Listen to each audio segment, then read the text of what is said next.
उत्तरी अटलांटिक संधि संगठन यानी नाटो के महासचिव जेन्स स्टोल्टेनबर्ग ने गुरुवार को यूक्रेन के राष्ट्रपति वोलोदिमीर ज़ेलेंस्की से मुलाकात की। ये मुलाकात रूस यूक्रेन युद्ध की स्थिति और सैनिकों की जरूरतों पर चर्चा करने के लिए हुई। रूस ने बुधवार को आरोप लगाया था कि देश में मिलाई गई क्रीमिया स्थित काला सागर बेड़े के उसके मुख्यालय पर पिछले हफ्ते मिसाइलों से किए गए हमले की साजिश में यूक्रेन के पश्चिमी सहयोगियों का हाथ था।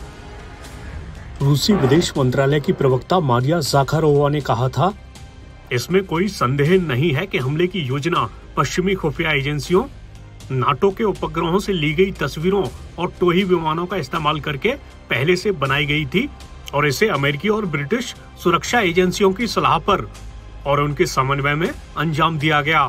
रूस के इस आरोप के एक दिन बाद स्टोल्टेनबर्ग ने ज़ेलेंस्की से मुलाकात की।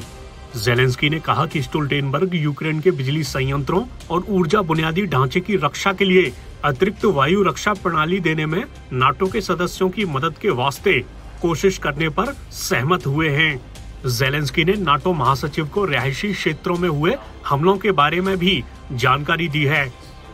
ज़ेलेंस्की ने कहा, यूक्रेनी नागरिकों, हमारे शहरों, हमारे बंदरगाहों के खिलाफ इस तरह के हमलों से निपटने के लिए हमें अपनी वायु रक्षा प्रणाली को मजबूत बनाने की जरूरत है।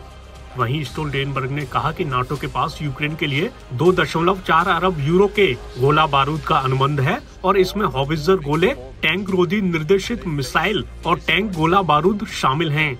उन्होंने कहा, यूक्रेन जितना मजबूत होगा, हम रूस के हमले को रोकने के उतने ही करीब होंगे। इसके अलावा स्टोल्टेनबर्ग ने कहा, रूस आज हथियार डालकर युद्ध खत्म कर सकता है, लेकिन यूक्रेन के पास ऐसा विकल्प नहीं है।